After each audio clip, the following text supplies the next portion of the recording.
Senhoras e senhores, boa tarde. Inicia-se neste momento a cerimônia de lançamento da pesquisa Discriminação e Violência contra a População LGBTQIA+, e divulgação do formulário Rogéria. Registro de ocorrência geral de emergência e risco iminente à comunidade LGBTQIA+. Acompanha o positivo de honra o excelentíssimo senhor presidente do Supremo Tribunal Federal e do Conselho Nacional de Justiça, ministro Luiz Fux, e suas excelências, as senhoras e os senhores. Conselheiro do CNJ, Márcio Luiz Freitas, subprocuradora-geral da República, Raquel Dodge, membro da Sociedade Civil do Observatório dos Direitos Humanos do CNJ, artista e ativista, embaixadora do Unicef e embaixadora da Igualdade da ONU, Daniela Mercury, secretário especial de Programas, Pesquisas e Gestão Estratégica do CNJ, Marcos Lívio Gomes, juízas e juízes auxiliares da presidência do Conselho Nacional de Justiça, Ana Aguiar, Anderson Paiva e Lívia Pérez. Do Departamento de Pesquisas Judiciárias do CNJ, Gabriela Soares, diretora executiva, e Wilfredo Pacheco, diretor de projetos. Advogado e ativista político brasileiro, Paulo Iotti. O Conselho Nacional de Justiça agradece a presença das autoridades já nominadas e a participação de suas excelências, as senhoras e os senhores. Dr. Gustavo Coutinho, presidente da Associação Brasileira de Lésbicas, Gays, Bissexuais, Travestis, Transsexuais e Intersexos, integrante do Grupo do Trabalho do Observatório dos Direitos Humanos do Poder Judiciário, Dr. Darcy Frigo, presidente do Conselho Nacional dos Direitos Humanos, e a senhora Manuela Carneiro da Cunha, professora da Universidade Estadual de São Paulo e emerita na Universidade de Chicago. Integrantes do Grupo de Trabalho para o Desenvolvimento do Formulário e Avaliação de Riscos para a População LGBTQIA+, magistradas e magistrados, servidoras e servidores, e das senhoras e dos senhores que acompanham a transmissão desta solenidade pelo canal do CNJ no YouTube. Para a saudação de abertura, tem a palavra o ministro Luiz Fux. Muito boa noite a todas, muito boa noite a todos. Em primeiro lugar, gostaria de pedir todas as escusas por termos iniciado fora do tempo marcado, mas é que nós estávamos numa reunião muito importante resolvendo um dos maiores problemas do Brasil, que é a composição dos danos de todos os consectários da tragédia de Mariana. E isso envolve muitas pessoas, envolve muitos interesses materiais e imateriais, e isso levou um tempo bastante complexo. Mas eu tenho muita honra de iniciar essa reunião que integra o Observatório dos Direitos Humanos, que foi um observatório que nós criamos exatamente para atender as minorias vulneráveis. Então, para iniciar a reunião, eu gostaria de saudar aqui à minha direita, o conselheiro Mário Luiz Freitas, aqui à minha esquerda, a doutora Raquel Dodge, subprocuradora-geral da República, com quem eu trabalhei muito bem, graças a Deus, muitos anos. A artista Daniela Pérez, membro da Sociedade Civil do Observatório dos Direitos Humanos, com várias iniciativas, artista e ativista, embaixadora da Unicef, embaixadora da Igualdade da ONU, membro da Sociedade Civil, já mencionei, doutor Marcos Lívio, meu juiz federal, secretário especial de programa, juízas e juízes auxiliares da presidência e do Conselho Nacional de Justiça aqui presentes, Anderson Paiva, Lívia Pérez, doutora Ana Aguiar, a senhora Gabriela Soares, diretora executiva do Departamento de Pesquisas Judiciárias, o senhor Wilfredo Pacheco, diretor de projetos, e o doutor Paulo Iotti, advogado e ativista político brasileiro. Estamos na abertura do evento, Discriminação e Violência contra a População LGBTQIA+.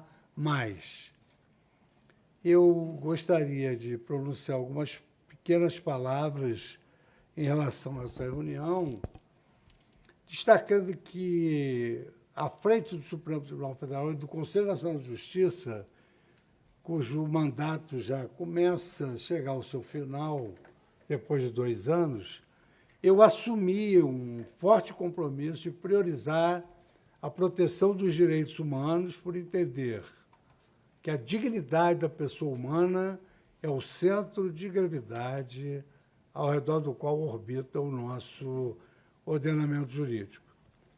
Os magistrados e as magistradas devem ter sempre em mente uma especial atenção com os vulneráveis, que merecem a garantia de seus direitos fundamentais incorporados à nossa Carta Cidadã. E é com essa visão que temos trabalhado intensamente na proteção de todos os segmentos vulneráveis que compõem o Observatório de Direitos Humanos. Mas hoje eu tenho a satisfação de saudar todos que acompanham este evento, em que apresentamos duas importantes ações realizadas na temática de proteção dos direitos da pessoa LGBTQIA+. Porque, conforme eu sempre digo, o observatório não se limita a observar, mas também entrega, realiza políticas públicas voltadas à população vulnerável. A primeira é o lançamento da pesquisa Discriminação e Violência contra a População LGBTQIA+, realizada em parceria entre o Laboratório de Inovação e Objetivos de Desenvolvimento Sustentável e o Departamento de Pesquisas Judiciárias, juntamente com o Programa das Nações Unidas para o Desenvolvimento Sustentável. Essa é uma pesquisa inédita no Brasil, que teve como objetivo identificar as formas de violência judicializadas pela população LGBTQIA+, bem como compreender a atuação das instituições no combate a essa violência, tanto por parte dos sistemas de justiça como dos sistemas de segurança pública, quanto às vítimas dessa população vulnerável LGBTQIA+, combatendo a denominada LGBTfobia. De fato, em que pese a homofobia e a transfobia serem consideradas crimes desde 2019 no Brasil, a violência, infelizmente, continua contra essa população.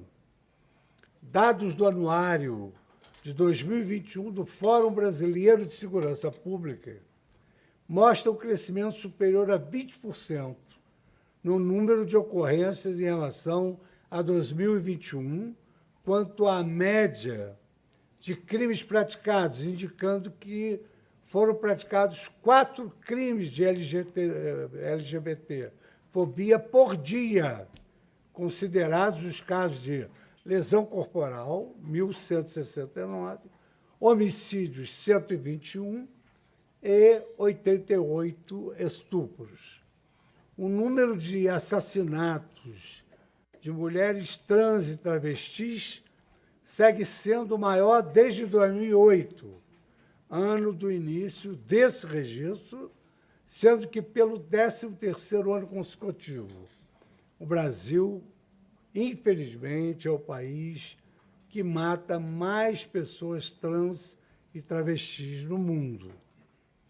Segundo dados do relatório do ano de 2021 da Transgender Europe, organização não governamental que monitora informações sobre transfobia em nível global, entre outubro de 2020 e setembro de 2021, o Brasil teve o registro de 125 mortes, o que representa 33% dos assassinatos desse tipo no mundo. Há outros dados que apontam aqui números irrazoáveis de transfeminicídios. Esses dados são obtidos por movimentos trans e organizações da sociedade civil que realizam alguma categoria de monitoramento profissional em que seus países também representam uma realidade e quadros dramáticos de transfobia. A escassez de indicadores públicos oficiais de violência contra pessoas LGBTQIA+, é efetivamente um problema central, cuja permanência pode levar a um aumento na invisibilização da violência contra essa população. Por sua vez, essa falta de visibilidade, ela acarreta um aumento da indiferença, um aumento do desprezo, e conforme muito bem apontado pelo professor Elie Wiesel, um doutrinador sobre o Holocausto, são as indiferenças que são as verdadeiras causas de todas as tragédias do mundo. Daí desponta a relevância dessa pesquisa, na medida em que configura o primeiro compilado oficial de dados sobre a discriminação e a violência contra as pessoas LGBTQIA+, feita pelo Poder Judiciário. A segunda ação que hoje será lançada é a divulgação do formulário de risco específico para a população LGBTQIA+, denominado ROGÉRIA, acrônimo de Registro de Ocorrência Geral de Emergência e Risco Iminente à Comunidade LGBTQIA+, daí essa denominação. O formulário foi elaborado por um grupo de trabalho instituído para essa finalidade, tendo contado com valioso suporte do Departamento de Monitoramento e Fiscalização do Sistema Carcerário, do Sistema de Execução de Medidas Socioeducativas que pertence ao CNJ, o nosso DMF. A partir da aplicação desse formulário ROGÉRIA, nós pretendemos ampliar a proteção à população LGBTQIA+, frente ao risco imediato, gerando fundamentação e respaldo para as medidas judiciais, sobretudo aquelas medidas de proteção.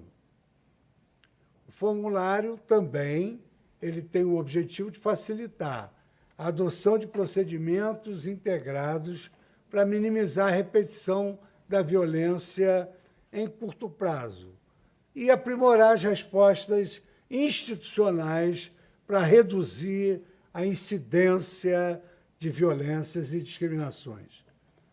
Ressalto que ambas as ações são fruto da atuação do Observatório dos Direitos Humanos do Poder Judiciário, a partir, por justeza, da proposta apresentada pela artista Daniela Mercury, sempre uma incansável ativista em prol dos direitos da população LGBTQIA+, e em prol de todos os objetivos do Observatório dos Direitos Humanos.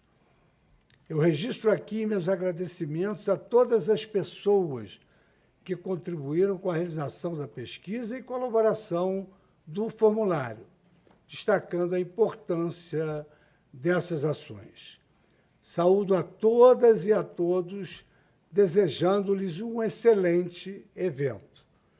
E aproveito para romper aqui esse protocolo natural de todos os eventos jurídicos para dizer que esse é um momento bifronte, de alegria e de tristeza também. Alegria porque nós continuamos com o nosso empenho na tutela dos direitos humanos. Hoje, o ser humano ilumina o universo jurídico e é o valor mais importante para a República Federativa do Brasil. A Constituição Federal estabelece como um dos fundamentos da República do Brasil a dignidade da pessoa humana, para que as pessoas sejam tratadas com dignidade e tenham autodeterminação nas suas escolhas, na eleição do tipo de vida que querem adotar, segundo o seu perfil, tal como nasceram.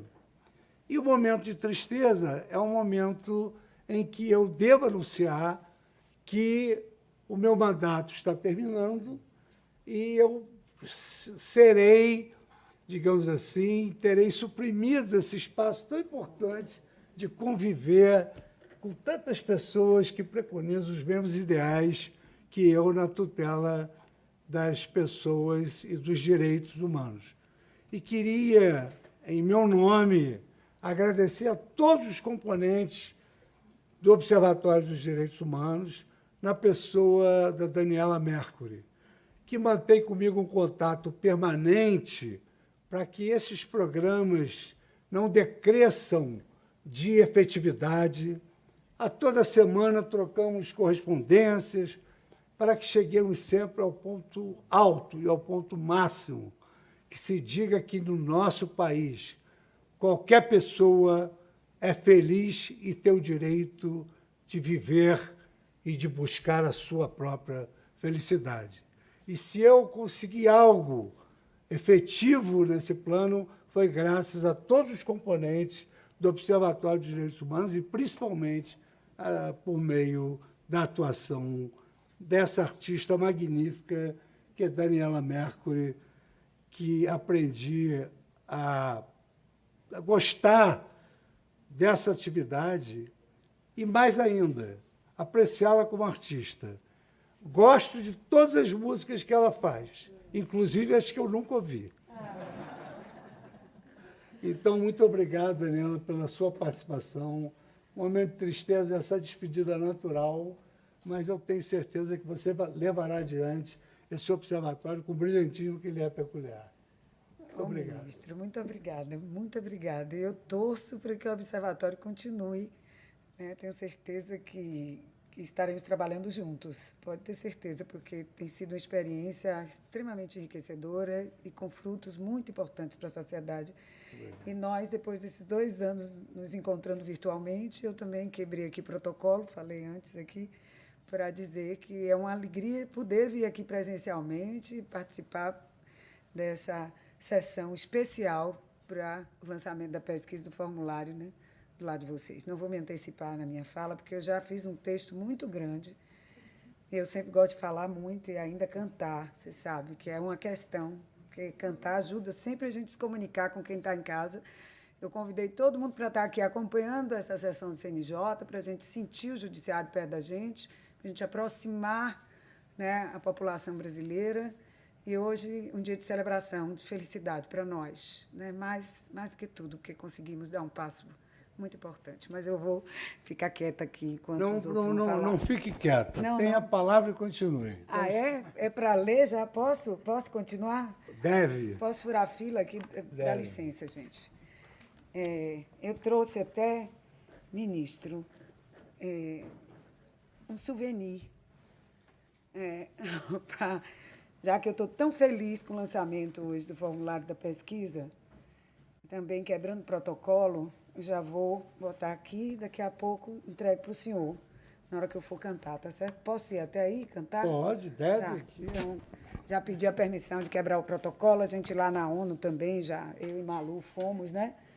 Já lançamos campanha contra a homotransfobia, cantamos, fizemos muita confusão lá também, no bom sentido. Uma confusão para chamar a atenção para causas dessa magnitude, dessa importância. Então, senhoras e senhores conselheiros e servidores, na verdade, o senhor ministro Fux, Luiz Fux, presidente do Supremo Tribunal Federal, do Conselho Nacional de Justiça, é uma honra estar aqui do seu lado. Senhoras e senhores conselheiros e servidores, senhoras e senhores membros do Observatório de Direitos Humanos, meus colegas, que também tenho a honra de integrar, né? Os queridos e companheiros, membros da mesa, né? Estamos aqui, todos nós trabalhamos muito, especialmente convidada hoje também a nossa sempre PGR, sempre Procuradora-Geral da República, doutora Raquel Dodge, que nos apoiou muito nesse trabalho do ODH, nos ensinando como lidar, né, com esse meio tão específico que é o judiciário. Já tinha participado de muitas áreas, né, de políticas públicas e tudo, mas não do judiciário. Então, foram 2 anos de curso intenso de como lidar e aproveitar esse espaço do Observatório de Direitos Humanos para mim e para todos os membros do ODH. Hoje é um dia importantíssimo para a democracia, gente. Para a democracia brasileira, especialmente, porque anunciamos, não é, conselheiro Márcio, o formulário Rogéria. E a pesquisa, que eu vou explicitar. Mas antes eu queria pedir licença aqui também para quebrar o protocolo e falar, antes de falar do tema específico, eu gostaria de homenagear Jô Soares, um artista relevante para a arte e para a democracia, que nas mais diversas áreas em que agiu como escritor, ator, diretor, apresentador, comediante, desde a ditadura nos ajudou a entender a importância de enfrentar o autoritarismo, a discriminação e o abuso de poder com civilidade e humor, para valorizar pontos de vista diferentes sobre a realidade brasileira e para restabelecer o respeito à pessoa humana, tão necessário nos dias atuais. Então, nosso querido Jô, um beijo, né, para o gordo que a gente mandou. Acho que todos nós aqui do CNJ tínhamos um amor e um respeito muito grande. Ele promoveu muito a democracia.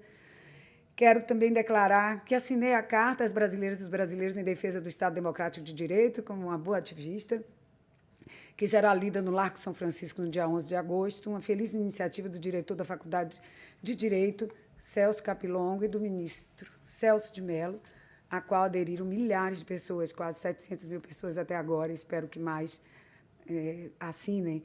A democracia brasileira tem estado sob risco e precisa de constante reforço da sociedade civil, não é, ministro? Para superarmos a desigualdade, a discriminação, para exigirmos respeito a direitos políticos e civis, qualidades nos serviços públicos de educação, saúde, alimentação, moradia, para repudiar a violência política, a tortura e o autoritarismo. Temos muito trabalho, sempre, nesse país. Somos livres e precisamos de nossa liberdade, que nossos direitos sejam garantidos cotidianamente pelas instituições do Estado, para que todos, e não apenas uma parte da população, né, tenha seus direitos respeitados e garantidos. Do Poder Judiciário, temos visto respostas seguras para garantir a alternância pacífica nos cargos de poder por meio de eleições, que é um princípio fundamental da democracia brasileira desde a Constituição de 1988, nosso principal marco normativo e civilizatório do fim da ditadura. Por que é um dia importante para a democracia hoje? Porque nós nos reunimos aqui para anunciar que uma parcela da nossa população discriminada e agredida por sua orientação sexual e identidade de gênero, ou identidade de gênero, passará a contar com o formulário Rogéria. E daqui a pouco o conselheiro Márcio vai nos explicar detalhadamente como ele vai funcionar no cotidiano, na prática, né, para a proteção dos direitos fundamentais da nossa população, especificamente da nossa população LGBTQIA+. E verá o fortalecimento de sua inclusão social, a nossa comunidade, né? Todos nós queremos essa inclusão, como o ministro falou. Também conhecerá os resultados de uma pesquisa sobre a discriminação e violência contra a população LGBTQIA+. Vocês sabem todos que a gente não tinha dados, não tem dados no Brasil, e isso foi um grande gargalo para a gente conseguir trabalhar. Então, essa pesquisa foi fundamental, temos que celebrar muito, é um marco histórico, hoje é um dia histórico, né? Estou muito emocionada. Os passos que damos aqui hoje só são possíveis porque foram precedidos por históricas decisões do Supremo Tribunal Federal, que tem sido um pilar seguro na defesa de direitos humanos e assegurou a união civil homoafetiva como direito fundamental e também criminalizou a homotransfobia em ações que contaram com a atuação genial e apaixonada do advogado Paulo Iotti, e decisões profundas lideradas pelos votos dos ministros relatores Carlos Aires, Brito e Celso de Mello, com o nosso querido também ministro Fux, né? Louvo o ministro Fux pela oportunidade que deu à sociedade civil de participar da priorização das ações da justiça brasileira, ao criar o Observatório de Direitos Humanos do Poder Judiciário e convidar os representantes de diversos segmentos da sociedade civil, defensores de direitos humanos, preocupados em garantir meios para a proteção da pessoa humana, o florescimento da democracia e a inclusão social sem discriminação de raça, sexo, orientação sexual, identidade de gênero, religião, origem ou classe social. Por iniciativa e com apoio da sociedade civil, o formulário Rogéria está sendo criado no Conselho Nacional de Justiça, né? Foi criado com o objetivo de definir o grau de risco para a pessoa discriminada e agredida e de urgência de seu pedido de proteção, também proteção. Também servirá de análise quantitativa e qualitativa desse tipo de violação de direitos humanos, auxiliando os serviços de segurança pública e os juízes encarregados de deferir medidas protetivas requeridas pela vítima ou pelo Ministério Público. O nome dado a esse formulário homenageia a artista Rogéria, nome social de Astolfo Barroso Pinto, cuja trajetória revolucionária impactou as artes e a sociedade brasileira por mais de meio século, atravessando ditaduras e democracias com a mesma coragem, determinação e sucesso. Ela desafiou preconceitos históricos. Rogéria conseguiu se impor como travesti e artista e obteve reconhecimento e respeito do público e das mídias, além de ser uma influência pioneira nas conquistas dos direitos das pessoas LGBTQIA+. Por isso, a escolha do seu nome, né? Todos nós queremos muito bem a Rogéria, virou uma figura muito, muito querida da sociedade brasileira, né? E é essa aproximação que nos fez também criar esse vínculo através do formulário, né? Um vínculo de afeto, de respeito, de carinho, porque a sociedade brasileira como um todo tem que confiar nessas ações do judiciário, ela tem que ir para a delegacia e saber que o judiciário está acolhendo as pessoas que precisam de proteção, né? E esse nome de chegar lá e dizer, eu preciso, né, conselheiro Márcio, preencher o formulário Rogéria. Você já chega empoderado na delegacia, não chega não, ministro? Já chega assim com alguma abertura. Diz, Rogéria, querida Rogéria, ela nos deu essa chance e a gente está aqui para continuar a trajetória dela. Rogéria é um acrônimo, como foi dito aqui pelo ministro, né, Registro de Ocorrência Geral, de Emergência e Risco Iminente à comunidade LGBTQIA+. Minha comunidade querida, esse instrumento vai ajudar a população LGBTQIA+, a exigir o preenchimento do formulário em delegacias e outros órgãos públicos a cada caso de ameaça e agressão, e assim acumular dados fundamentais para a construção de uma política pública mais efetiva de proteção a seus direitos fundamentais. Vocês todos sabem aqui que a gente ainda não tem isso, a gente tem lutado muito, né, contra a violência, e esse foi uma criação fundamental para a gente começar a transformar, né? E que o Brasil não seja mais o país que mais mata, né? Iote e todos, né? Nossa querida Raquel e o ministro mais mata pessoas da nossa comunidade no mundo. A gente não pode continuar. E isso é um marco para a gente mudar, né, esse país, para seguir avante.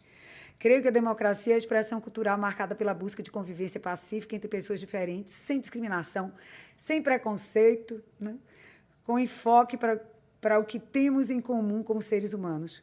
Com muita esperança, como integrante da sociedade civil do Observatório de Direitos Humanos, apresentei ao CNJ, Conselho Nacional de Justiça, a sugestão de criar o formulário Rogéria e de fazer a pesquisa sobre a discriminação e violência contra a população LGBTQIA+, que foi uma demanda da nossa comunidade. Na verdade, participei de muitos encontros e isso veio da nossa comunidade. Não fui eu que criei, a gente diagnosticou essa necessidade e eu vim assim, perguntando o que é que era mais importante fazer como membra.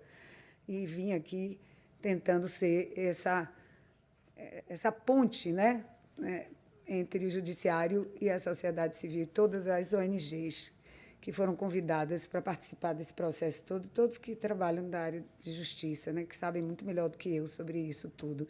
Essa pesquisa é realizada pelo laboratório, aí eu apresentei, desculpe, eu pulei aqui, com muita esperança, eu pulo, né, faço uma confusão danada, a pessoa quer cantar no meio da fala, para sair da formalidade, né? A sugestão de criar o formulário Rogéria e de fazer a pesquisa sobre a discriminação, que eu acabei de falar. Essa pesquisa é realizada pelo Laboratório de Inovação do CNJ, LIODES. É muito importante que a sociedade entenda, né, o que o CNJ faz. Eu aprendi que o CNJ faz pesquisas e a gente tem muitos dados da nossa sociedade que são importantíssimos para as nossas lutas que estão aqui no CNJ, né? Nós temos filhas adotadas. A minha filha acabou de se formar, nossa filha acabou de se formar em Direito e veio aqui, buscou, né, através da internet, pesquisas sobre adoção tardia, que ela quis fazer, o TCC dela. E eu não sabia que vocês tinham essas informações, então fui aprendendo. Quero que a sociedade entenda que aqui se fazem, né, aqui no CNJ, no Conselho Nacional de Justiça, existem muitas pesquisas fundamentais para a gente conseguir resolver os problemas, os gargalos sociais brasileiros, né? Então, eu espero que a população LGBTQIA+, seja efetivamente sujeita, todos nós, né, todas as pessoas da nossa comunidade, sejam efetivamente sujeitos de direitos, né, e cada um conheça a dimensão da violência que sofre e tem um marco do início da transformação que o formulário Rogéria provocará. A gente hoje está aqui para fazer todos serem cidadãos de direito, mais do que nunca, como o ministro falou muito bem, né? Esse é o nosso sonho, e o ministro fala bem toda vez que faz uma reunião aqui também, né? Com tanta propriedade, a gente sente uma segurança, muita confiança, viu? Desde o começo, assim, uma fé, e a gente tem que resistir junto. Agradeço muito ao ministro, o presidente Luiz Fux, por ter acolhido a sugestão e criado um grupo de trabalho especificamente para desenvolvê-lo, gente. Com o apoio da conselheira Ivana Farina, querida, que não está hoje conosco aqui, mas que começou esse processo. Eu pedi que ela viesse e foi acolhido esse desejo. Ela que trabalha há muitos anos na área de direitos humanos.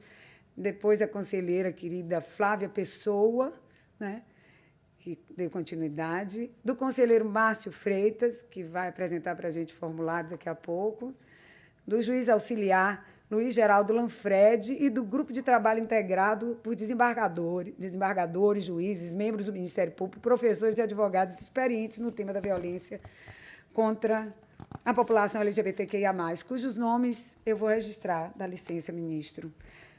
Coordenadores do grupo de trabalho, Ivana Farina, já que a gente está se despedindo, né? Eu criei muito afeto e estou muito agradecida. Flávia Moreira Guimarães, pessoa, ex-conselheira. Márcio Luiz Coelho de Freitas, aqui do meu lado, conselheiro do CNJ, atual coordenador do grupo de trabalho. Integrantes do grupo de trabalho, Luiz Geraldo Santana Lanfredi, juiz auxiliar da presidência do CNJ. Lívia Cristina Marques Pérez, né, que está aqui conosco, juiz auxiliar também da presidência. Roger Raup Rios, desembargador federal, né, TRF4. Adriana Alves dos Santos Cruz, juíza federal da Seção Judiciária do Rio de Janeiro, que é também nossa colega, né, como aqui no CNJ. Nós temos feito uma interlocução não só com a sociedade civil, mas também criei amizades aqui dentro do Judiciário. Márcia Teixeira, promotora de justiça da Bahia, tinha que trazer gente da Bahia com essa expertise. Lívia Santana também, Vaz, promotora de justiça da Bahia, que é Salvador. A Bahia tem um trabalho, né, e ótimo, muito importante. Érica Verícia Canuto de Oliveira, querida, promotora de justiça do Rio Grande do Norte, comprometidíssima, né, assim, apaixonada pelo tema também.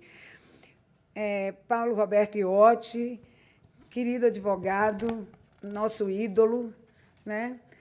Melina Machado, pelo menos passou a ser meu ídolo também, né?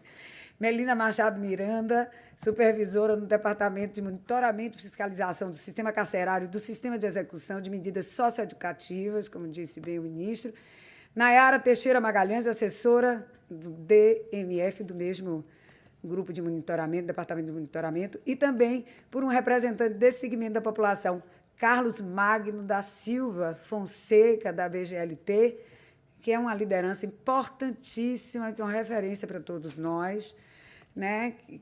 que pôde ter voz no CNJ, no grupo de trabalho. Em boa hora, o nosso projeto passou a contar com o apoio do Departamento de Monitoramento da Fiscalização do CNJ e do PNUD, Programa das Nações Unidas para o Desenvolvimento, por iniciativa ímpar do nosso ministro Luiz Fux.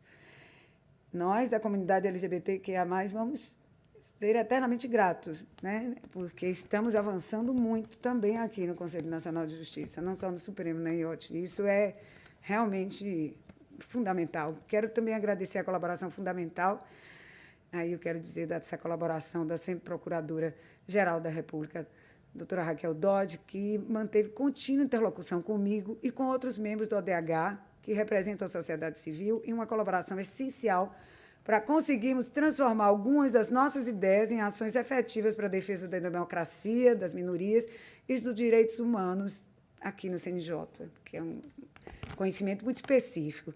Quero realçar e agradecer aos meus colegas, membros do ODH, pelo apoio e pela iniciativa, pois trabalhamos sempre juntos, fizemos muitas cartas em conjunto, acho que não fizemos nenhuma ação praticamente solitária, isolada, né? A gente trabalhou realmente como sociedade civil, trazendo a diversidade de assuntos e todos apoiando todos, né? Numa turma, fizemos uma turma assim, muito coesa e continuamos a trabalhar fora daqui. Por isso, se nos convidarem para a gente continuar, se a ministra Rosa, que vai assumir, já peço para continuar, porque vou continuar aqui trabalhando, porque tem muita coisa para fazer e eu não quero perder esse embalo. Não, ministra Rosa, que é uma querida, uma mulher que eu admiro muito, né? Uma grande ministra, desculpe a informalidade também, mas nós, da sociedade, estamos acompanhando toda essa atuação do Supremo em defesa da democracia, que tem sido fundamental nesses anos. O grupo de trabalho está propondo outras providências necessárias, ministro, para garantir o uso efetivo do formulário Rogéria. O senhor sabe, o que certamente será avaliado com brevidade. Por ora, vamos celebrar com alegria esse grande passo como resultado do trabalho conjunto e dedicado de tantas pessoas para garantir que um instrumento prático e concreto para o tratamento digno que nós merecemos na nossa comunidade LGBTQIA+. Nesse ato, renova a esperança de que esse formulário, Rogéria, sirva para reverter os números assustadores de assassinatos e agressões contra a população LGBTQIA+, contra as gente, contra as pessoas, contra os jovens, contra as mulheres, contra os transexuais, contra os travestis, contra as lésbicas, contra os meus amigos queridos, contra todos nós, né, que estamos há tanto tempo fazendo tantas paradas LGBTs, né, e sensibilizando a população a lutar por uma sociedade mais justa, mais igual e mais feliz, né? Eu canto tanto essa alegria. Queremos um tratamento digno perante a lei para permitir que recebam do Poder Judiciário uma decisão de proteção pronta e justa e de punição de seus agressores e, finalmente, para gerar justiça e acabar com a perpetuação da desproteção, da violência e da impunidade. Enquanto todos os brasileiros e brasileiras não estiverem protegidos e tratados de modo igual, não teremos a democracia plena. Por tudo isso, reitero a necessidade de defendermos a democracia e o Estado de Direito, sempre. Estou feliz, me sinto muito realizada. Saí hoje de Salvador sem dormir, porque estava trabalhando até de madrugada, mas estou numa felicidade que hoje parece um dia de carnaval. E como as minhas canções viraram canções, né, de empoderamento, de fortalecimento, eu sou da Bahia e as minhas questões sempre foram... né, eu nunca perdi a dimensão política da minha arte. Eu vou levar ali para o ministro, que eu pedi licença de quebrar essa formalidade. Deixa eu ligar aqui, que eu sei cantar, mas não sei ligar o microfone. Ministro, o senhor estende aqui, que eu vou cantar um trechinho. E queria que vocês levantassem também. Vamos fazer uma foto bonita aqui, quebrando o protocolo para lançar. Conselheiro Márcio, todos nós aqui. Eu queria, tinha que ser enorme, mas né, até onde vocês estiverem, como a gente faz lá na Parada Iote, todos, fazemos uma foto e cantarmos juntos. Venha, Malu. Vai de rosa ou vai de azul? Eu estou de azul, você está de rosa, venha. Né? A Malu é parceira firme. Malu é ativista, jornalista. Escreve cartas, sim, manda mensagem. Tem que estar enquadrada aqui. Fala com o ministro sempre, né? Cobra também, a gente junto. Olha lá, Frei Davi, todos os meus colegas do ODH lá, todos os meus amigos do ODH, os membros e membros da sociedade civil. Deu vontade de cantar o hino nacional também, né? dos filhos desse solo, ex-mãe gentil, pátria amada, Brasil. Ouviram do Ipiranga as margens plácidas de um povo heróico, brado retumbante, e o sol da liberdade em raios fúlgidos brilhou no céu da pátria nesse instante. Se o penhor dessa igualdade conseguimos conquistar com braço forte, em teu seio, ó liberdade, desafio nosso peito à própria morte. Ó pátria amada, idolatrada, salve, salve. Brasil, um sonho intenso, um raio vívido de amor e de esperança a terra desce.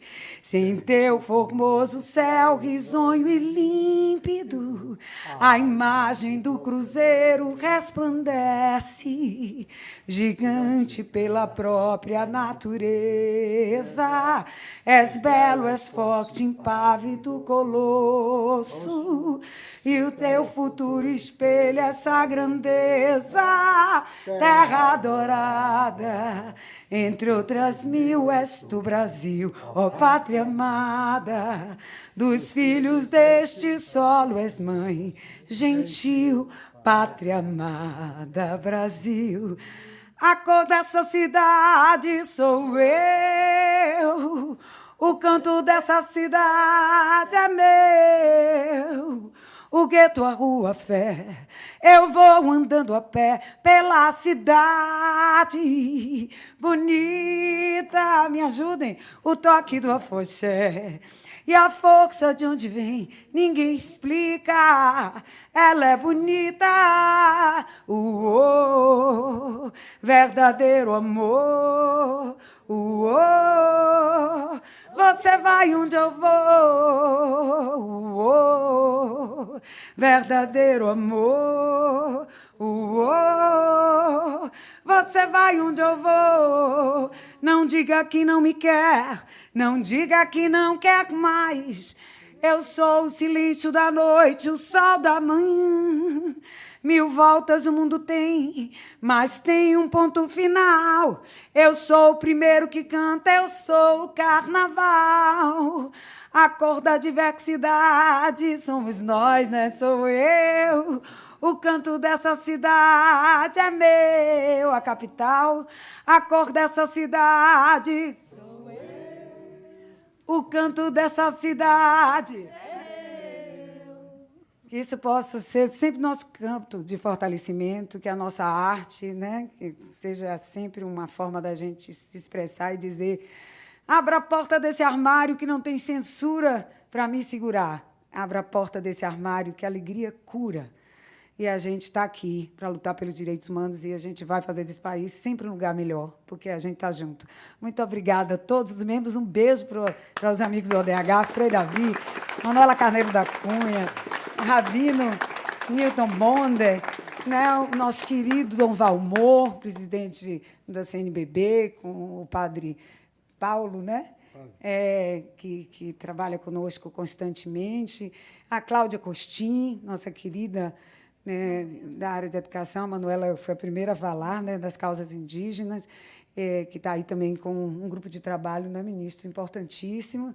A gente está aqui fazendo uma celebração, porque eu estava com vontade de vir aqui, já aproveitei, estou fazendo a chegada, a saída, né, falando com todos os meus colegas, e todos, o Wagner Moura, querido, o Daniel Silveira, né, a Luísa Brunet, né, não fizemos nada sozinhos, e eu peço desculpas se eu esqueci de alguma membro ou membro, mas fizemos tudo em grupo, e isso aqui é uma conquista de todos nós. Muito obrigada mais uma vez, sobre a liderança, obviamente.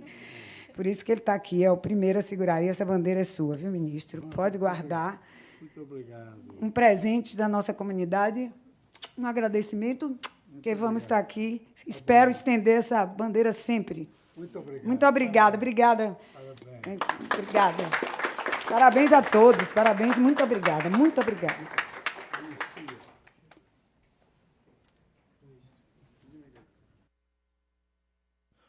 O ministro Luiz Fux pede escusas, mas em virtude de outros compromissos na agenda, precisará ausentar-se. Para a condução dos trabalhos, tem a palavra o conselheiro Márcio Luiz Freitas.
Assim, para a condução dos trabalhos, tem a palavra o conselheiro Márcio Luiz Freitas.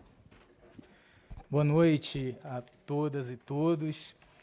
É até uma covardia eu assumir agora a condução dos trabalhos depois, não só da fala do ministro Fux, mas do verdadeiro show que tivemos o privilégio de assistir agora, né? Só quero dizer que eu me mantive respeitosamente bem baixinho para não estragar o canto, porque de mas fato... Mas ajudou a cantar, eu testemunhei isso. Mas, de fato, hoje é um dia que eu reputo histórico e um dia de muita alegria e felicidade institucional, porque hoje damos um passo que me parece de extrema importância para que nós possamos, efetivamente, cumprir a promessa constitucional de construção de um país mais justo, livre e solidário, como consta da nossa Constituição, como finalidade da República Brasileira, com a erradicação de todas as formas de discriminação. A discriminação é algo odioso por essência, e ela vem, no mais das vezes, do medo e do desconforto, talvez, com as diferenças, com a incapacidade de lidar com aquilo que nos é diferente. É a incapacidade de perceber a riqueza que a diferença nos dá. Nós só conseguimos avançar enquanto civilização a partir das diferenças. É isso que nos faz caminhar, é isso que nos faz evoluir, né? O Boaventura Souza Santos já dizia que os grupos e os indivíduos têm direito à igualdade quando a diferença os inferioriza, mas tem que ter também assegurado o direito à diferença quando a igualdade os descaracteriza. Então é preciso que nós consigamos conjugar igualdade e o respeito às diferenças, que é a própria essência da democracia, né? A democracia é a vontade da maioria a respeitar os direitos fundamentais e os direitos das minorias. Isso não pode ser esquecido. Mas, assim, me cabe aqui fazer uma apresentação muito breve do formulário. O formulário ele foi composto, basicamente, com o objetivo de, em primeiro lugar, possibilitar que o magistrado que receba o processo, onde conste uma vítima, que seja da população LGBTQIA+, ele tenha elementos fáticos e concretos que possibilite conhecer aquela realidade e analisar os fatos para escolher as medidas mais adequadas para proteger e efetivamente tutelar o direito daquela pessoa. Então, em primeiro lugar, o formulário serve para municiar magistrados desses elementos. Mas, além disso, o formulário serve também para garantir uma maior visibilidade e um maior acesso aos dados, né? A professora Rita Segato costumava dizer que sempre que se nomina um sofrimento humano, ele passa a circular e a gente consegue, a partir disso, juntar forças para combatê-lo. Então, garantir visibilidade a essa população que tradicionalmente é alijada das políticas públicas é também um efeito desejado a partir da aplicação desse questionário. O questionário ele se divide em 3 etapas, vamos dizer assim. A primeira são os dados de identificação pessoal. Consta aqui, acho que não vai dar. Se puder, isso. Então, os primeiros dados a serem preenchidos por autodeclaração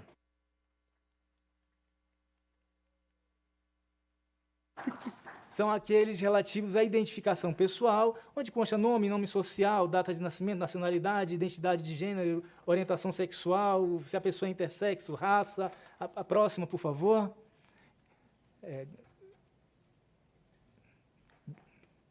Isso. A próxima página. Só ficou com essa página. Bom, então eu vou falar aqui. Em seguida, grau de instrução, endereço, contato, dados dos responsáveis, caso a vítima se trate de um menor de idade. Né? A segunda parte do formulário é a parte mais especificamente voltada à identificação do risco, né? Que são os dados de identificação do risco. E aqui é um formulário que é relativamente simples, objetivo de marcar. Em primeiro lugar, a pessoa vai marcar aí qual é a demanda que a levou a procurar aquele serviço de acolhimento, aquele serviço de atendimento, especificando qual é o tipo da violência a que ela está submetida, se é violência física, psicológica, moral, econômica ou patrimonial, sexual, de discriminação ou preconceito, ou uma outra qualquer. Né? Então, a gente já consegue obter dados de identificação de qual é a tipologia, vamos dizer assim, da violência. Ele vai informar o ambiente em que ocorreu essa violência, discriminação ou preconceito, ambiente doméstico, privado, ambiente privado que não doméstico, ambiente público, ambiente institucional, ambiente virtual. Em seguida, ele vai identificar, aqui vai marcar, se ele conhece a pessoa que praticou a violência e, caso ele conheça, vai identificar quem é essa pessoa e qual é a relação que tem. Se é um parceiro, namorado, esposo, companheiro, etc., um ex-parceiro, vizinho, um parente que mora com a pessoa, um parente que não mora com a pessoa, chefe, colega de trabalho, cliente, diretor, professor, colega de instituição de ensino, liderança religiosa, amigo, conhecido ou um outro qualquer. Em seguida, a vítima informa os dados de quem praticou a violência, se ele os tiver, né, nome, endereço, bairro, como vai ser localizado, se possui testemunhas relativas a esse fato, e qual a percepção em relação ao risco de sofrer um novo episódio de violência, se está sendo perseguido, ameaçado ou vigiado. E aí há um campo para que ele possa fazer as observações que entender necessárias e pertinentes. Há algumas questões relacionadas à existência ou não já do boletim de ocorrência na polícia, o BO, né? Se existe uma ocorrência policial na delegacia ou se ele já chamou a polícia militar por alguma razão, se já existe um processo judicial em andamento relacionado a esses fatos e ainda se existe um processo judicial ou investigação relacionado a outros fatos que tenham ocorrido anteriormente. Né? Por fim, se existe também um processo especificamente relacionado a esse fato. Né?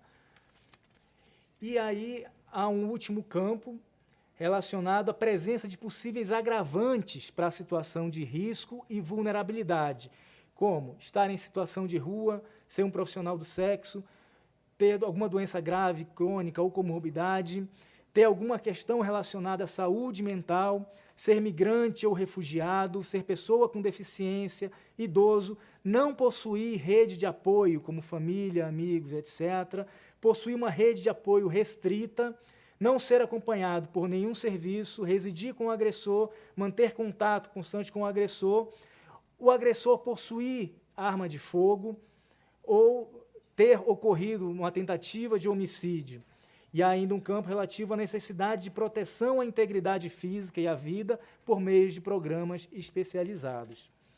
Finalmente, a partir da identificação das demandas e com a concordância da vítima, ele assinala os encaminhamentos que ele quer receber, da delegacia, da assistência judiciária gratuita, do Provita, que é o Programa de Proteção a Vítimas e Testemunhas, o PPDDH, que é o Programa de Proteção de Defensores de Direitos Humanos, o Programa de Proteção de Crianças e Adolescentes Ameaçados de Morte, Centro de Referência LGBTQIA+, Casa de Acolhimento, Casa-Abrigo, ou de Saúde ou Assistência Social. Superado esses dois quesitos que são preenchidos pela própria vítima, sempre, obviamente, com o auxílio e com a orientação dos profissionais que estão ali fazendo esse acolhimento, há um outro trecho que se refere à análise do profissional que fez esse atendimento, onde ele vai indicar a existência de informações relevantes com relação ao contexto ou situação da vítima, que possa indicar riscos de novas agressões, vai indicar como a vítima se apresenta física e emocionalmente, se está acompanhado pela rede de saúde, se tem sinais de esgotamento emocional, se está tomando medicação controlada, se necessita de acompanhamento psicológico ou psiquiátrico, se existe risco da vítima tentar suicídio ou se há informações de que ela tenha tentado se matar. Por fim, pede-se que ele descreva de forma sucinta outras circunstâncias que chamam a atenção e que poderão representar risco de novas agressões a serem observadas no fluxo de atendimento. Assim, em breves palavras, é esse o formulário, e a ideia é que isso sirva de orientação, inclusive, sirva de instrumento de capacitação das próprias polícias e das pessoas que vão fazer esse atendimento, porque, por vezes... Pode voltar a imagem do conselheiro aqui, obrigada. Porque, por vezes, não é algo tão simples de se fazer. E um elemento, um instrumento objetivo dessa forma, ajuda até os entes públicos que vão fazer esse atendimento a terem um parâmetro do que pesquisar, do que buscar e de como proceder a essas anotações de modo a ajudar depois a melhor tutelar os direitos dessa pessoa. Então, evidentemente, trata-se de um primeiro passo, né? É o começo dessa caminhada. Ainda há muito a ser construído, inclusive de difundir isso, e nisso a gente tem que contar muito com toda essa rede de colaboração da sociedade civil, das outros órgãos, das outras entidades públicas, porque só assim, só unindo esforços é que a gente pode fazer com que essa iniciativa efetivamente se solidifique, efetivamente se institucionalize nas práticas de todos os serviços de acolhimento e que a gente possa, cada vez mais, construir um país melhor para todos. Construir um país melhor para os vulneráveis significa que estamos construindo um país melhor para todos, para os nossos filhos, para os nossos netos, para todos aqueles que vêm depois de nós. Eu acredito muito que essa é a responsabilidade que nós todos temos, principalmente aqueles que têm o privilégio de estar agora ocupando um cargo onde há a possibilidade de formular políticas públicas. Então, formular política pública é isso, é pensar no mais vulnerável, é pensar naqueles que mais necessitam e construir meios da gente deixar um legado de um país melhor, de um futuro melhor para todos. Obrigado. Além de tudo, cheio de poesia, né? Cheio de capacidade de comunicação, muito bom.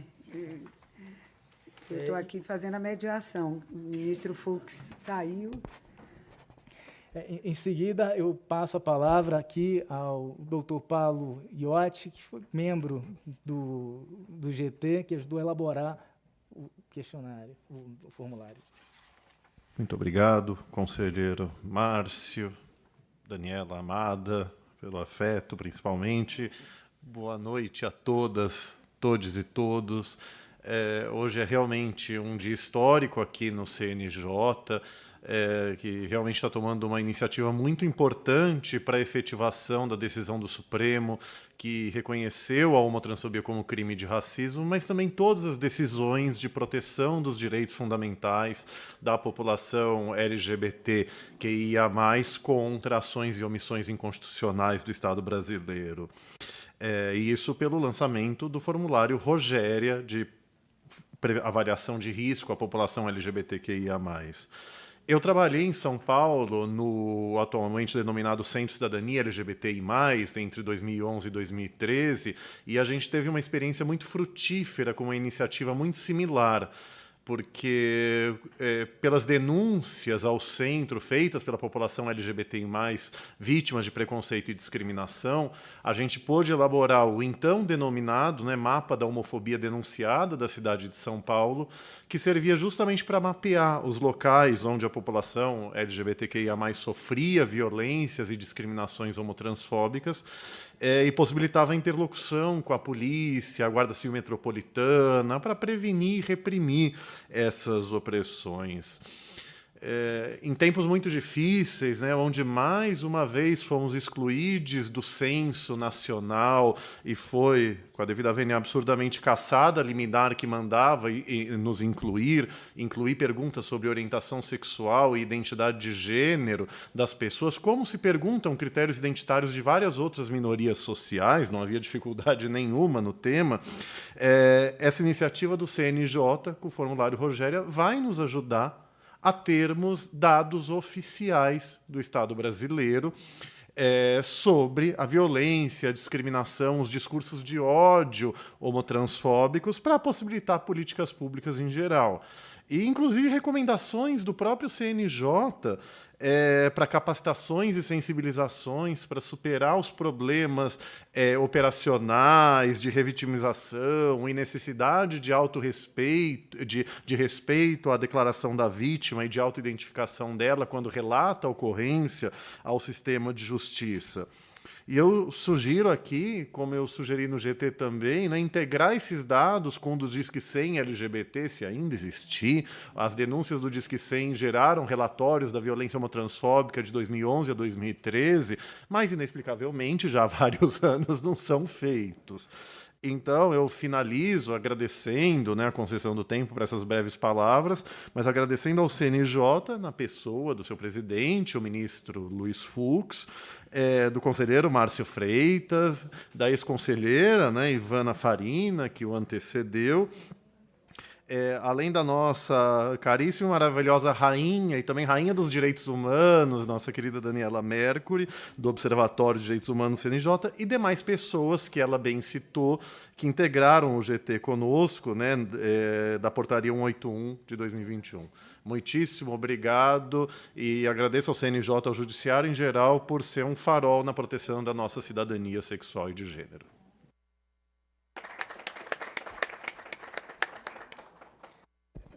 Passo a palavra agora à doutora Lívia Pérez, juiz auxiliar da presidência do Conselho Nacional de Justiça. Boa noite a todos e todas. Acho que já está, pelo adiantado da hora, vou fazer os cumprimentos a essa seleta mesa na pessoa do nosso conselheiro Márcio Freitas. Então, o que me cabe aqui é fazer o lançamento da pesquisa de violência e de discriminação e violência população LGBTQIA+. Então, é um momento de muita alegria para mim também, considerando toda a dificuldade que foi para se chegarmos aos resultados da pesquisa, sabendo que nós não temos dados. Então, foi um trabalho hercúleo do nosso Departamento de Pesquisa Judiciária, que contou com a participação do Laboratório de Inovação e ODS, e em parceria com o Programa das Nações Unidas para o Desenvolvimento. Bem, eu gostaria que colocasse o slide na tela, por favor.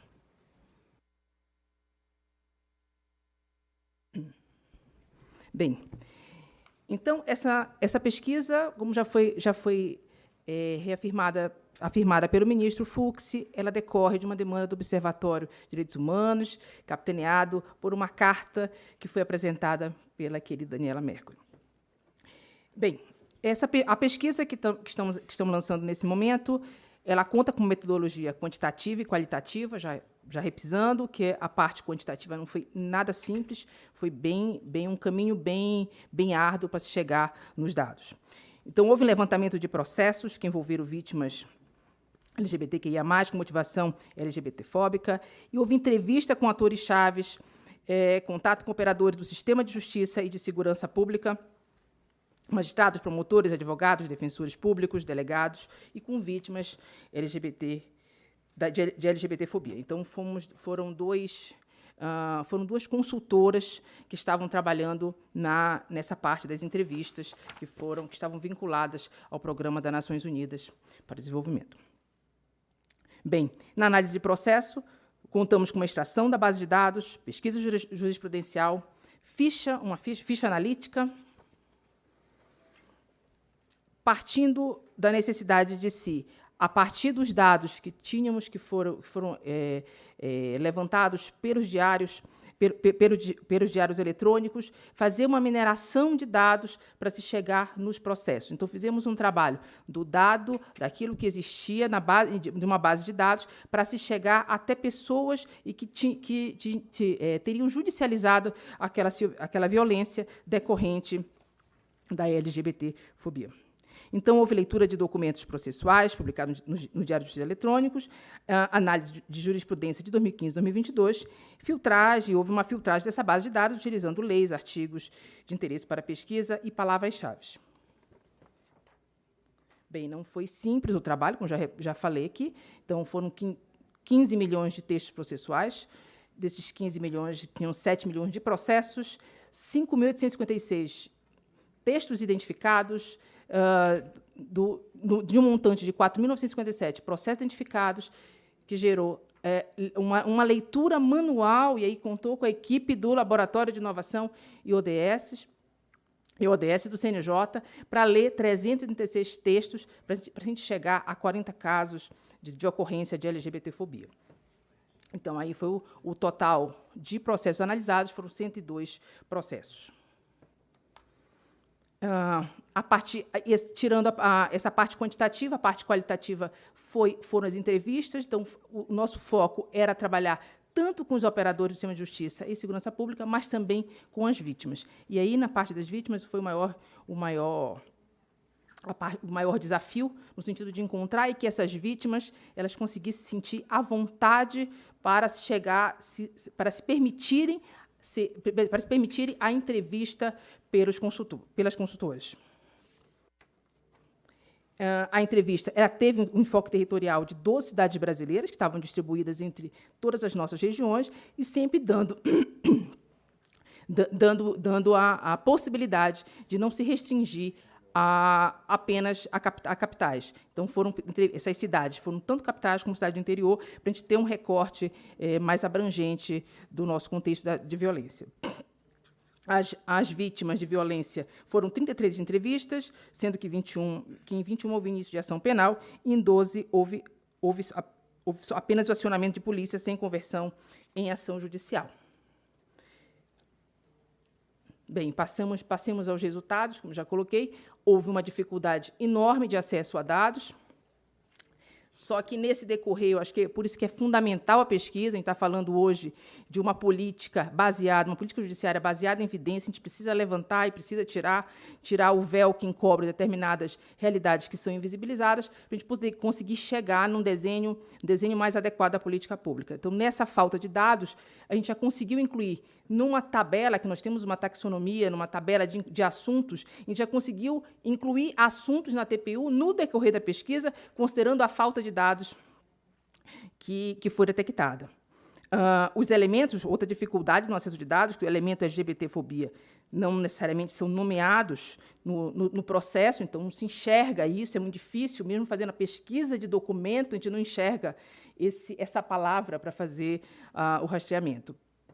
A falta de homogeneidade da forma como os casos de LGBTfobia são narrados nos autos dos processos, a categoria destinada ao preenchimento do nome social, um ponto importante, eu acho que a pesquisa é para isso, esses achados, a gente conseguir dar passos adiante, e aí vem a questão do nome social, que a categoria destinada ao preenchimento do nome social não possui preenchimento satisfatório. No caso do inquérito policial, o campo sobre orientação sexual e identidade de gênero nem sempre é preenchido. Outro ponto também que a gente conseguiu evidenciar a necessidade de maior cuidado por parte de todos. Isso é um trabalho interinstitucional e é Estado e sociedade civil. A gente não pode trabalhar aqui de forma isolada.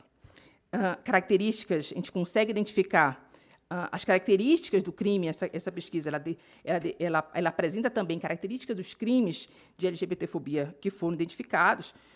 Os que aparecem com mais frequência são homicídio, injúria, lesão corporal e ameaça. Os homens identificados como gays aparecem com a maioria dos processos de homicídio, seguido por mulheres lésbicas e mulheres trans e travestis. Nos casos de injúria, a maioria de homens gays e mulheres lésbicas. No caso de lesão corporal, também a maioria foi de homens gays, seguidos por mulheres lésbicas. Mulheres trans e travestis apareceram como principais vítimas de ameaça. Os processos analisados, eles resultaram em uma parcela notável de casos em que a pessoa agressora morava com a vítima. Então, aí, a gente consegue detectar a violência doméstica também neste grupo. 14,7% dos casos e 14,2% das vítimas tratavam-se de violência doméstica. Das vítimas, 43,8% tiveram atribuição de identidade como mulheres lésbicas, 37,5% como mulheres trans e 12,5% como homens gays. Então, um outro ponto que a pesquisa ressalta é a relevância da decisão do Supremo Tribunal Federal. Houve um aumento de identificação dos casos. Então, os casos de tipificação do artigo 20 da Lei 7.716, de 89, do artigo 140, parágrafo 3º do Código Penal, além dos casos do artigo 121, parágrafo 2º, dos incisos 1º e ou 2º, reconhecido como repugnante ou fútil a motivação LGBTfóbica. Então, a gente consegue, a partir de 2019, a gente consegue ter algum aumento na identificação dos casos. No universo de 102 processos, acerca dos casos em que a motivação foi LGBTfobia, 10,8% envolveram racismo. E aí a pesquisa vai adentrando nesses detalhes de percentual, que eu acho que não precisamos chegar nesse ponto aqui, até porque dia 18 de agosto teríamos um seminário específico para debater de uma forma mais técnica os dados da pesquisa, que vai ser no seminário Pesquisa Empírica, que foram todos convidados, inclusive no convite que foi encaminhado. A gente pontua o seminário, porque é o momento de um debate mais técnico. Nesse instante agora é apenas para levantar e para festejar, como já falou a Daniela Mercury.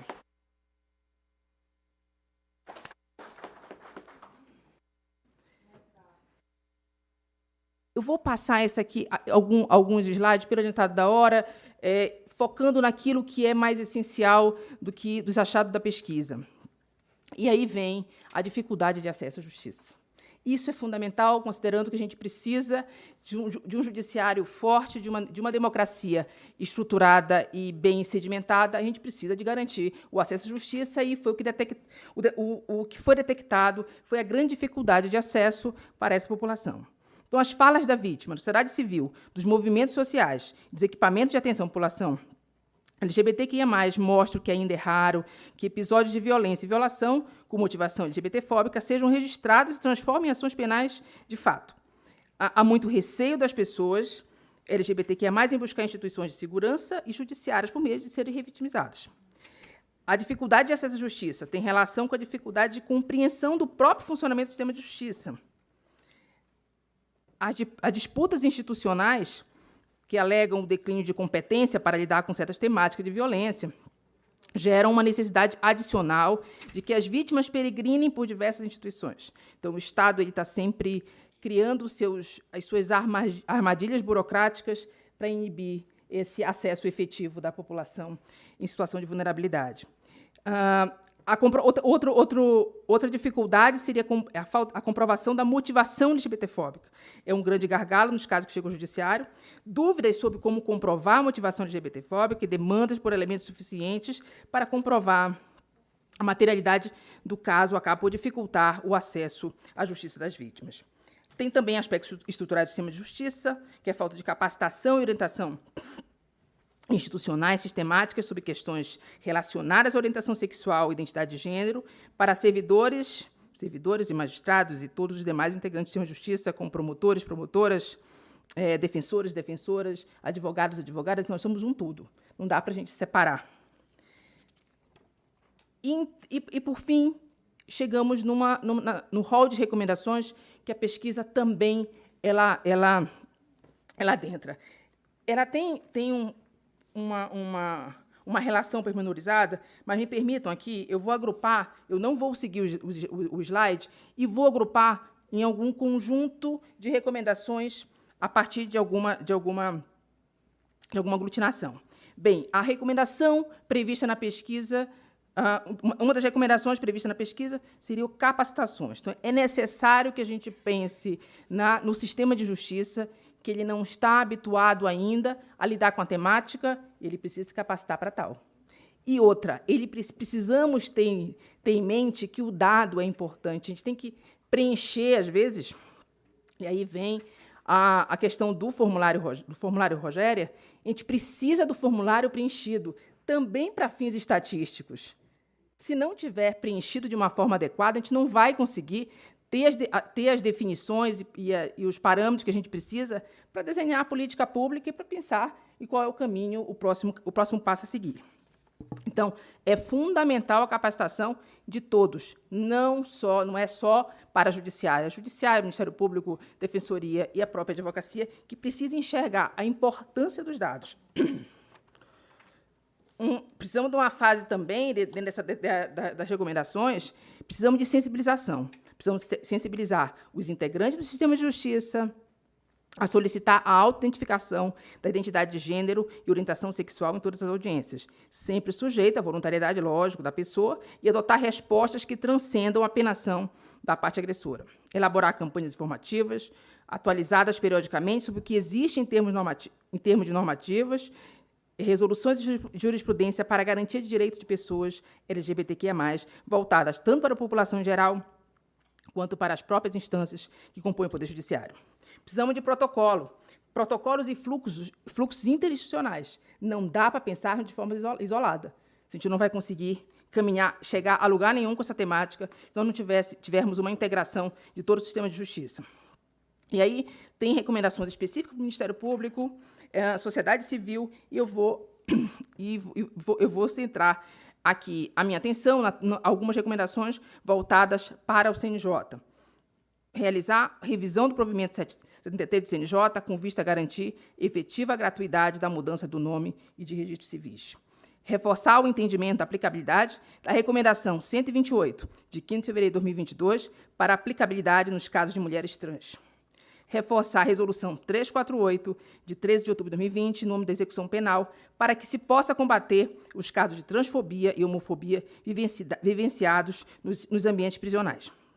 Bem, então, em breves pinceladas, apresentei a pesquisa que agora está sendo lançada e que vai ser objeto de um debate mais profundo no dia 18 de agosto, que eu convido a todos e todas a participarem desse seminário, e encerro aqui minha participação reforçando o que fala a nossa Constituição, e que é plenamente factível, é que nosso objetivo maior é a construção de uma sociedade livre, justa e solidária, e que, se nós estivermos unidos, a gente vai conseguir. Muito obrigada. Agradeço. Passo a palavra agora à doutora Raquel Dodge.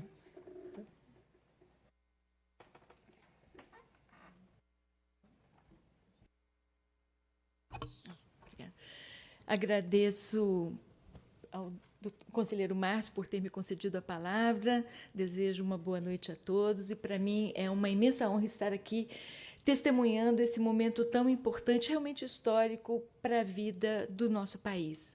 Quando pensamos que a democracia brasileira está sob intenso risco, nós vemos essa reação histórica extraordinária que vem do Poder Judiciário brasileiro, que, com apoio na Constituição, afirma a centralidade da dignidade da pessoa humana, dos direitos fundamentais em nosso país. E é nessa perspectiva que eu saúdo esta parceria histórica que o presidente Luiz Fux, como presidente do Supremo Tribunal Federal e do Conselho Nacional de Justiça, estabeleceu com a sociedade civil brasileira ao criar o Observatório de Direitos Humanos do Poder Judiciário e ao estruturar a equipe que o assessora no Conselho Nacional de Justiça, seja do DMF, seja do Departamento de Pesquisa Judiciária, seja do LIODES, para trabalhar efetivamente na produção de instrumentos práticos concretos que definam ações do Poder Judiciário que reforcem a aplicação da Constituição brasileira e dos direitos humanos no país.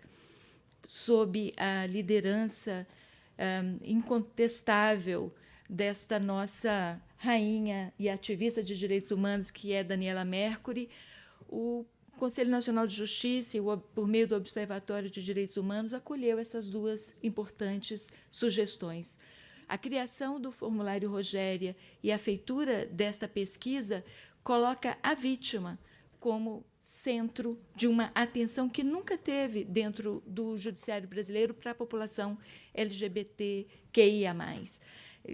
O advogado Pauliotti relata uma experiência anterior que não prosperou dentro do sistema de justiça, mas agora a vítima passa a ser alguém resgatável pelo sistema, que é o centro da atenção, não mais o Ministério Público e o réu na ação penal, não mais pessoas que são identificadas apenas como agressores, mas a vítima passa a ser objeto de uma atenção exclusiva, direta, de uma ação oficial do Poder Judiciário brasileiro. E isso é revolucionário, e isso é transformador, porque, efetivamente, uma ação de proteção confiável, vindo do Judiciário, amparará esta pessoa que precisa de atenção, que é a pessoa que é agredida, que é discriminada, que é alijada da estrutura de proteção social. Eu queria cumprimentar, portanto, o Observatório de Direitos Humanos, saudar Daniela Mercury por ter encaminhado essa solução e muito enfaticamente, louvar o trabalho que em tão pouco tempo foi feito pelos atores que estão aqui na mesa e também trabalharam, acho que com muito afinco, resgatando dados com a dificuldade apresentada pela juíza Lívia, pelo conselheiro Márcio também, para resgatar dados que nos permitam construir uma política pública que efetivamente assegure medidas de igualdade social, que supere essa imensa desigualdade que existe em nosso país, uma nódoa na democracia brasileira, e que juntos realmente construamos uma solução que ampare todos, e como disse Daniela, enquanto muitos estiverem alijados desse nosso processo civilizatório, nós não podemos dizer que temos uma democracia plena no Brasil. E o que assistimos aqui hoje é a construção de ações concretas, instrumentos jurídicos precisos e adequados para incluir todos. E essa é uma solução que vem do Poder Judiciário brasileiro, que não nos tem faltado. E, como Daniela lembrou, a partir de duas decisões históricas do Supremo Tribunal Federal, que reconhece a união homoafetiva e reconhece o crime de homotransfobia, novas soluções estão sendo encaminhadas. Que esse seja o primeiro passo transformador e que novas medidas venham sob a gestão da ministra Rosa Weber. Por ora, cumprimentemos e nos alegremos com o trabalho feito sob a presidência do ministro Luiz Fux. Muito obrigada. Vai à luta e conhece a dor, consideramos justa toda forma de amor. Para o conselheiro Márcio não ficar com ciúme do ministro Fux. Né? Eu cantei também aqui mais um trechinho para vocês todos. Muito obrigada, muito obrigada. Estou muito emocionada. Muito obrigado, eu agradeço. Não sem antes fazer um agradecimento muito especial a todos aqueles aqui dentro do CNJ e fora, as instituições parceiras da sociedade civil que ajudaram a construir esse resultado. Cumprimento aqui o pessoal do DPJ, na pessoa da Gabriela, na pessoa do Vilfido, o DMF, na pessoa do doutor Lanfred, a presidência, na pessoa da doutora Lívia, na pessoa da doutora Ana. É um trabalho conjunto muito difícil de ser construído. Por vezes, esse diálogo institucional requer a superação de muitas barreiras. Então, Vossas Excelências certamente conseguiram superar com muita competência e qualidade isso. Quero cumprimentar também especialmente aqui na pessoa do Dr. Paulo Iotti e da doutora Márcia Teixeira, que eu acho que nos acompanha virtualmente, como membros da comissão, o trabalho, do grupo de trabalho, né, que também se empenhou na construção desse formulário. A Farina também, né? Doutora Ivana Farina e todos aqueles que me antecederam, a doutora Ivana, a doutora Flávia, a conselheira Flávia. Então, é um momento de muita felicidade quando a gente consegue chegar ao final de um trabalho, ainda que ele seja só o primeiro passo na construção de uma política pública mais efetiva. Mas eu agradeço a todos, cumprimento a todos. Realmente, é por esses momentos que a gente está aqui, né? Momentos em que a gente consegue realmente ver o resultado de um trabalho que vem sendo desenvolvido ao longo do tempo. Muito obrigado e, com a devida autorização, declaro encerrado aqui esse evento. Boa sorte, axé. Estamos juntos, porque temos muito trabalho a fazer, né? Há muito o que fazer, mas temos um passo gigante para acabarmos com a violência LGBTfóbica no Brasil, com instrumentos fundamentais para a gente. Isso é muito importante. Vamos celebrar juntos, sem dúvida, que a democracia avançou hoje. Muito obrigada, mais uma vez. Desculpe tomar a palavra de novo. Ia cantar... Quero que o carnaval chegue para poder celebrar esse formulário. Um abraço a todos.